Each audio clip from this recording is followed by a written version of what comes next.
Saludos a todos. Soy el licenciado Carlos de Morales, su abogado de la verdad, y bienvenidos a mi podcast de Hablando Claro, el episodio número 21 titulado Charbonnier está en problemas. Muy importante, por favor, denle like, compartan. Los que nos hayan suscrito y que les guste el contenido del canal, los invito a suscribirse. Y más adelante voy a hacer, ¿verdad?, una pregunta relacionada con el caso que me gustaría escuchar sus opiniones. Pues, ¿qué pasó hoy? En el día de hoy, eh, el Ministerio Fiscal ya culminó la presentación de prueba en el caso. Y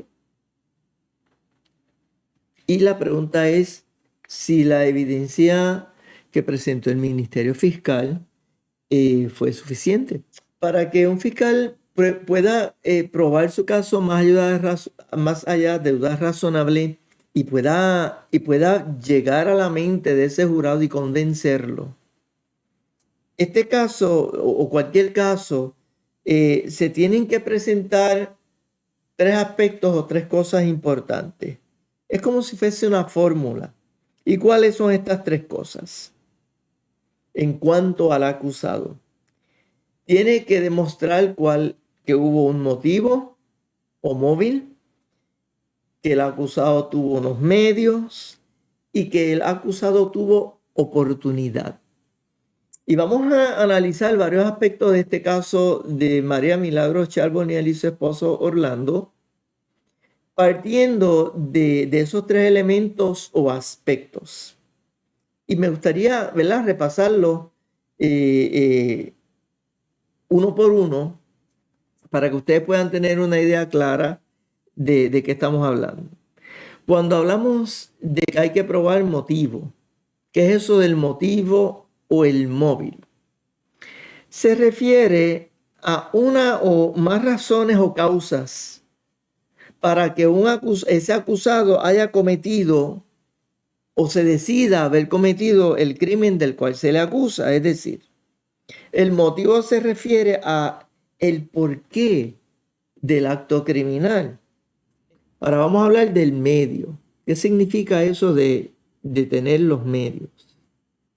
Que el acusado tiene el conocimiento, las herramientas, los mecanismos necesarios para poder perpetrar el crimen. Es decir, habla de el cómo. Fíjese que el motivo habla de el por qué, de el por qué se comete el crimen. El medio más tiene que ver con el cómo se lleva a cabo el crimen. Y la tercera pata de esta fórmula, ¿verdad?, es la oportunidad. O sea, móvil o motivo, medio y oportunidad.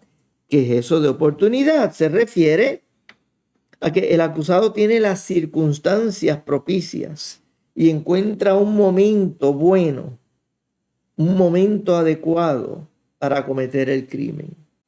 Un poco oportunidad tiene que ver con el tiempo o el momento o el cuándo ocurre el delito. Me gustaría que para discutir este asunto del caso de Charbonnier utilizáramos, ¿verdad?, esa fórmula, ¿no?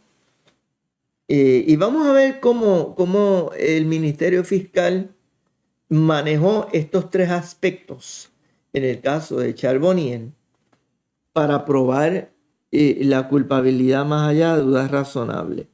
Hago constar todavía el caso, ¿verdad? Todavía el jurado no se ha ido a deliberar. Hay que ver si la parte acusada, ¿verdad?, la defensa, va a presentar testigos. Sería interesante pensar si María Milagros Charbonnier decide testificar, quién sabe. Bien, ¿pudo el fiscal responder a la fórmula de una manera razonable, clara, más allá de dudas razonables? Mi opinión de lo que se ha vertido en la prensa, de la cobertura de la prensa del caso, de lo que se ha vertido en los medios, de lo que he podido investigar, porque yo no estuve en sala, Eh, pero a base de lo que yo he visto y yo he analizado, honestamente opino que sí, que se presentó bastante prueba. En cuanto al motivo, el Ministerio Fiscal en el caso de María Milagros Charbonnier demostró que ella y obviamente su esposo tenían una deuda de aproximadamente $250,000 al momento en que se inició el esquema de fraude en donde se comenzó a cometer el delito, ¿no? Que son varios delitos: robo, fraude. Y eso lo hizo el Ministerio Fiscal desde el primer día con el testimonio de Sheila Mangual, que era la directora de la oficina de la legisladora María Milagros Charbonnier. Medios. En esta nos vamos a extender un poquito más. La pregunta: ¿tuvo María Milagros Charbonnier los medios para poder llevar a cabo estos crímenes, verdad? Estos delitos de los cuales se les está acusando a su esposo y a ella? Número uno, se demostró que en el año 2017 el salario de Frances Acevedo, la secretaria de Charbonnier, Frances Acevedo ya se declaró culpable, ojo, aumentó hasta llegar a $8,000 mensuales. De hecho, la evidencia demostró que desde el 2013, cuando Frances comienza a trabajar con Charbonnier, que creo que empezó como asistente legal, fue subiendo, subiendo, subiendo y tuvo un total de 15 aumentos de sueldo hasta llegar a 8,000. De hecho, los partes de prensa dicen, tomándolos por bueno, que hubo una reacción en la conducta física, ¿no? Lo que le llaman el demeanor del jurado. Hubo una reacción de sorpresa cuando escuchan por primera vez que Sheila Acevedo tenía un salario de $8,000. De hecho, ese salario de $8,000 era equivalente o igual al salario que recibía en ese momento el presidente de la Cámara de Representantes. Y Sheila era meramente la secretaria. Claro, en el contrainterrogatorio, pues, trataron de establecer que ella también ayudaba a Charbonnier en las comisiones a las cuales ella pertenecía, que ella estaba, pues, ¿verdad? Que Charbonnier estaba o había trabajado muchísimo en lo del Código Penal, en lo del Código Civil, etcétera, etcétera. Pero la verdad es que, créame, para cualquier persona es sorprendente que una mujer que está trabajando como secretaria se esté ganando $8,000 al mes, ¿verdad que sí? Así que la pregunta es: ¿quién tenía los medios para que esa persona llamada Frances Acevedo tuviera un salario de 8,000 mensuales? Y que entonces se le pudiera exigir o pedir a ella en este esquema que de hecho de esos 8,000 sacara $1,500 quincenales para entregárselos a María Milagros Charbonnier. ¿Quién tenía los medios? ¿Quién tenía esa autoridad? Pues María Milagros Charbonnier, que era la legisladora, ¿verdad? Aunque había una directora, que de ella vamos a hablar un poquito más adelante, Sheila Mangual, que de hecho que es la que testifica, ¿verdad? Sobre este asunto de la deuda que tenía María Milagros Charbonnier. Había una directora, pero la jefa grande de esa oficina era María Milagros Charbonnier. ¿Ok? Ahora bien, usted dirá: no, pero es que ella no era la que podía autorizar. Tiene razón. O sea, técnicamente María Milagros Charbonnier no podía lograr por sí sola que a Sheila se le pagara esa cantidad de dinero. Corrió que a Frances se la pagara esa cantidad de dinero. ¿Por qué? Porque este tipo de contrato es el presidente de la Cámara el que lo firma. Ahora bien, no olviden algo. El presidente de la Cámara era buen amigo de María Milagros Charbonnier.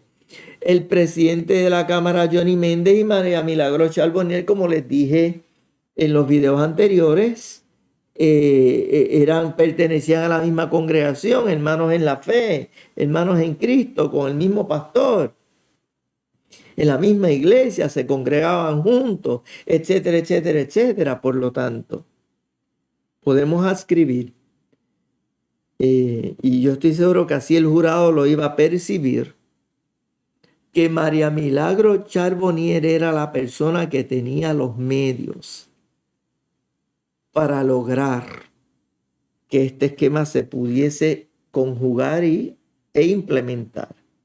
Pero hay más en cuanto a este aspecto de los medios.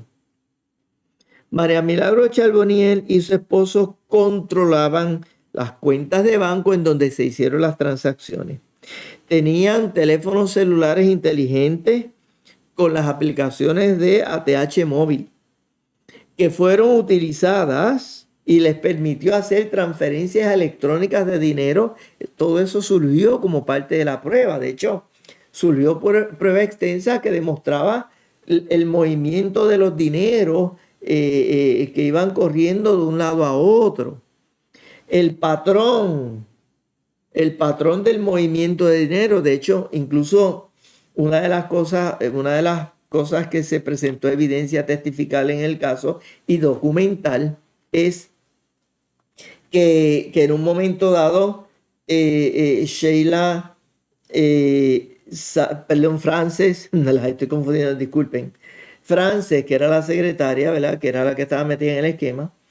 Frances sale de un banco, cobra su cheque, porque ella primero estaba cobrando su cheque, ¿verdad? Como tradicionalmente se cobraba, que es que le dan el documento, ¿verdad? Y el cheque como tal, ¿no? Que es el instrumento negociable que le llaman en el derecho, y va y lo cambia en su banco, y entonces a los 14 minutos aparecía en el otro banco que estaba al lado del banco donde ella había cambiado el cheque, aparecía un depósito. Es decir, el Ministerio Fiscal logró presentar evidencia abundante del esquema, evidencia documental, que es evidencia inexpugnable. Esa es la verdad. Pues bueno, ellos tenían todos estos mecanismos para poder hacer transferencias. También tenían sus propios automóviles, ¿verdad? Orlando tenía su carro, instrumentos, medios, mecanismos, formas para poder cometer el delito, para poder cometer el fraude, el robo.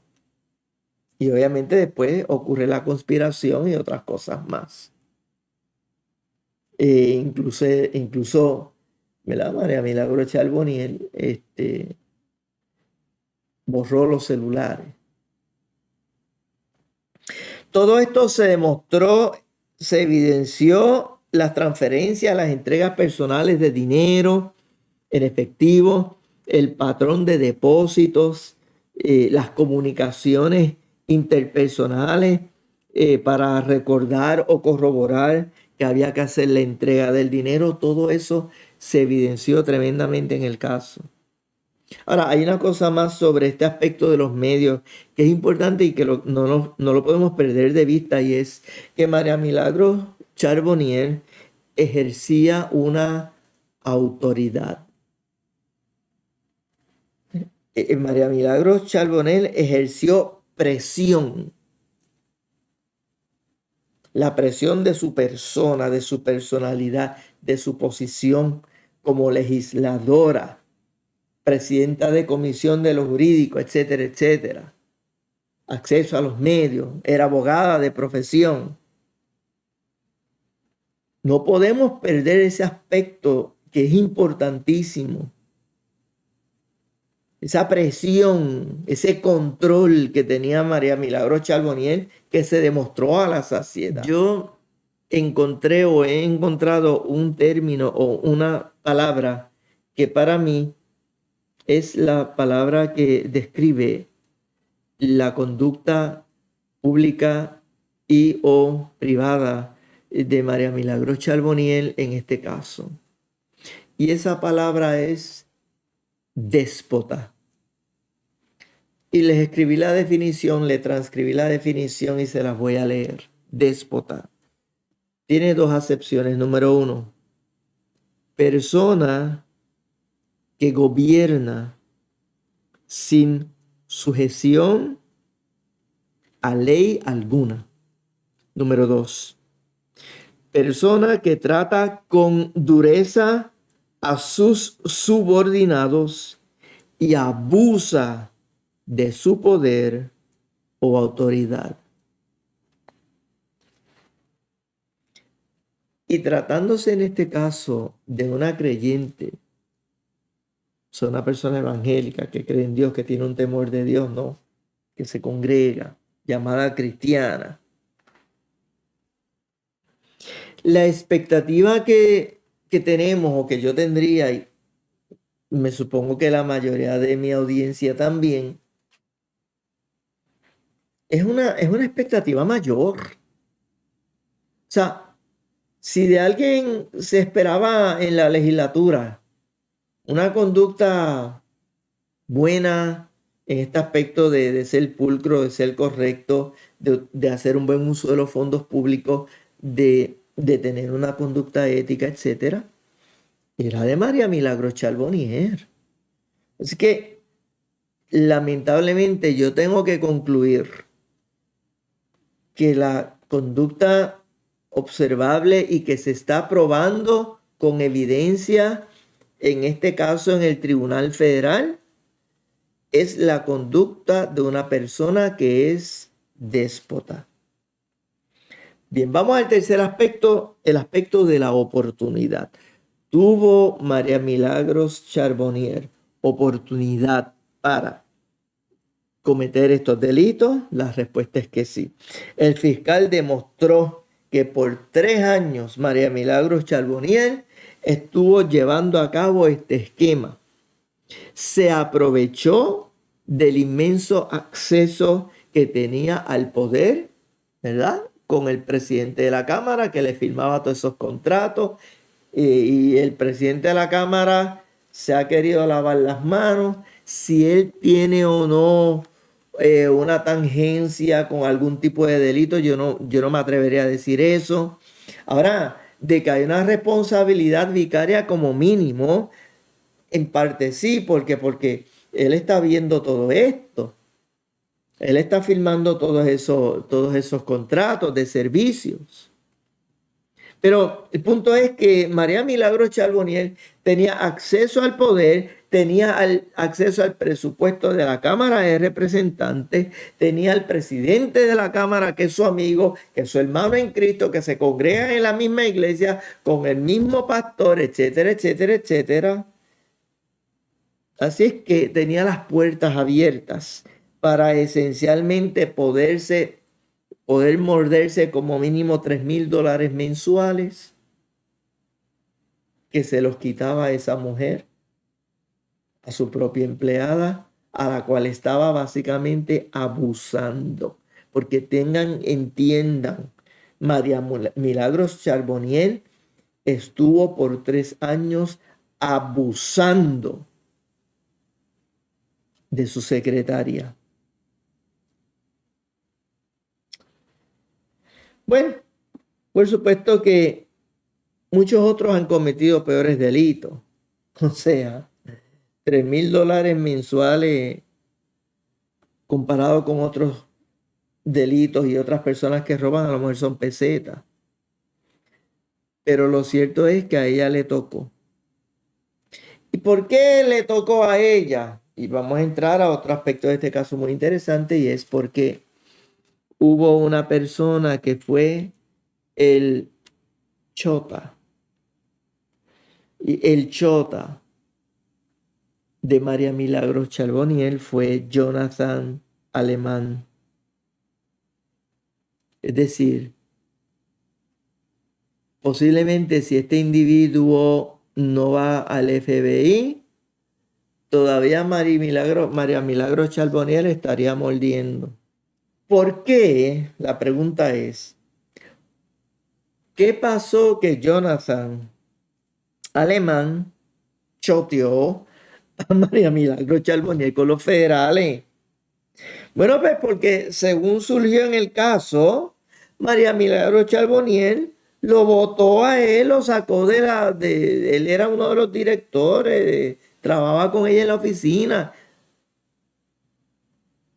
Él era un funcionario de ella, estaba bajo contrato, guisando, hermanos, porque, mi amigo, porque esto es un guisómetro.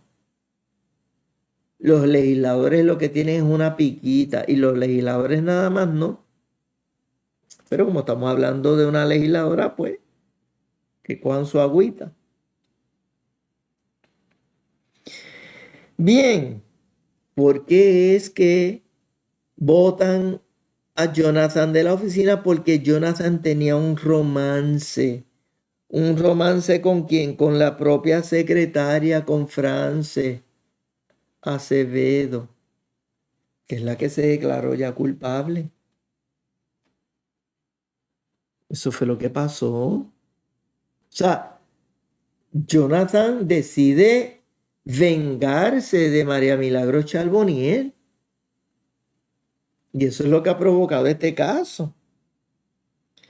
María Milagro Charbonnier quería impedir un bochinche en su oficina. Y Jonathan, en un acto de venganza, va al FBI. Porque evidentemente Alemán tenía conocimiento del esquema, le había contado todo. Y como dice el refrán, el que a hierro mata, a hierro muere. Charbonnier jamás pensó que Jonathan Alemán iba a ir al FBI, pues ciertamente eso supondría involucrar a France, con la cual Jonathan tenía un romance. Así que Charbonnier se sentía tranquila de que no le iba a pasar nada, de que todo iba a seguir bien. Pero ¿qué pasa? Posiblemente Frances terminó su romance con Jonathan o su relación a instancias de María Milagro Charbonnier. Porque, ¿qué le importaba a María Milagro Charbonnier? Que el esquema siguiera porque ella se estaba beneficiando mensualmente, porque ella necesitaba ese dinero para bregar con sus deudas con el IRS. Yo no estoy totalmente seguro de si, ¿verdad? De si Jonathan y Frances rompieron su relación, porque precisamente de las últimas piezas de evidencia que se presentó por parte de la fiscalía en el día de hoy o ayer, pues este video está saliendo va a salir al día siguiente, es que se presentó evidencia de que tuvieron una llamada telefónica Jonathan con Frances y los federales interceptaron la llamada telefónica, los grabaron. Y en esa llamada se graba al día siguiente que el FBI va a visitar a Frances. Entonces, Frances está hablando con Jonathan, está desesperada, desahogándose. Y entonces le dice que se había fumado una cajetilla completa de cigarrillo y que el FBI había ido a visitarla. Y en esa llamada otra vez se confirma el esquema. Eh, los partes de prensa dicen que el demeanor, ¿no? La conducta del jurado es que se quedaron atónitos cuando estaban escuchando, ¿verdad? El contenido de la llamada. Porque fíjese, ¿verdad? Como dice el licenciado Carlos, que escuché su análisis, el análisis de varios de los, ¿verdad? De los analistas de los medios, que él decía, mire, es que tienen que entender que es que aquí el jurado está viendo a los actores, a los que perpetraron el delito, hablando sobre el esquema. Es una cosa interesantísima. Bueno, ¿qué otras instancias importantes vimos en este caso o se dieron que ameritan reflexión o mención en este análisis que les estoy haciendo? Número uno, hubo un texto de Frances Acevedo a Orlando, el esposo de María Milagro Charboniel, que dice, y cito, Orlando, vamos a encontrarnos para la cosa de de los chavos. Eso fue un mensaje en diciembre del año 2018. De hecho, presentaron después otro del 2019 donde es él escribiéndole a ella, también refiriéndose a este asunto de los chavos, del dinero. También llamadas telefónicas que coincidían con el día de cobro, es decir, evidencia que circunstancialmente involucraba a Orlando en el esquema. ¿Y por qué esto es importante? Porque la abogada de Orlando pues ha tratado de, ¿verdad? De tratar de proyectarle de que aquí la que tenía el sartén por el mango y el control de todo, de las cuentas, de las determinaciones, de las decisiones, era María Milagro Charboniel, y ciertamente ella es, ¿verdad? La viuda negra, ¿no? La persona que planificó todo esto, pero no cabe duda de que hay evidencia suficiente que demuestra la participación directa de Orlando en el esquema. O sea, Orlando, hubo un analista que es también profesor de Derecho,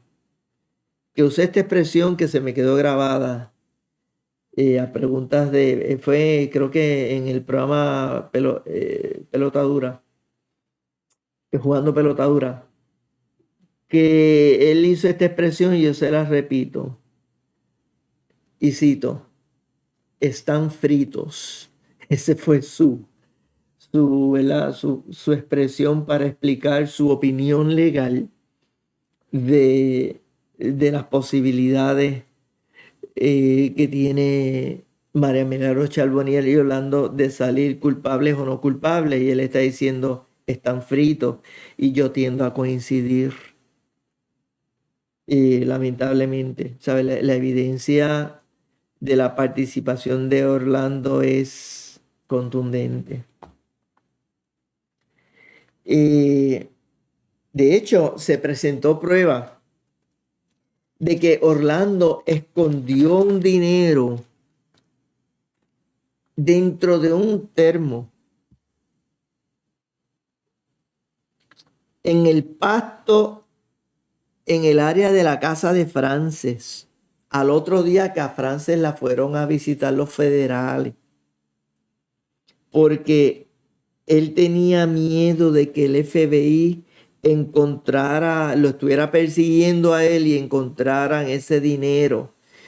¿Y por qué esa pieza de evidencia testifical es importante? Eso es importante porque establece una conducta culposa. Es decir, Orlando realmente estaba bien involucrado en este esquema. El testimonio entonces de Sheila Mangual fue bien dañino a los acusados. Pues estableció no solo el esquema, sino también coloca a Orlando escondiendo dinero para que el FBI no lo encuentre. Eso es terrible. Número 2, a los ojos del jurado, María Milagro Charboniel es la autora intelectual y la gran responsable de un esquema que ha llevado a 4 personas a ser acusadas. Imagínense que que usted se sienta, ¿verdad? Este mismo ejercicio, yo se lo planteaba en el caso de Verdejo. Imagínense que usted sea el jurado. Toda una abogada, legisladora, cristiana, con un control total de su familia, Y todo con la intención de tener más dinero en la mano para poder mantener su estilo de vida y bregar con sus deudas. Yo quiero entonces plantearle a ustedes esta pregunta y me gustaría ver sus comentarios. Por favor, participen. Como si fuese una encuesta. ¿Qué usted cree en cuanto a la culpabilidad o no culpabilidad de María Milagro Charbonnier y su esposo Orlando? ¿Qué ustedes creen? ¿Culpables o no culpables? Culmino con las palabras de siempre: y conoceréis la verdad, y la verdad os hará libres. Dios les bendiga a todos.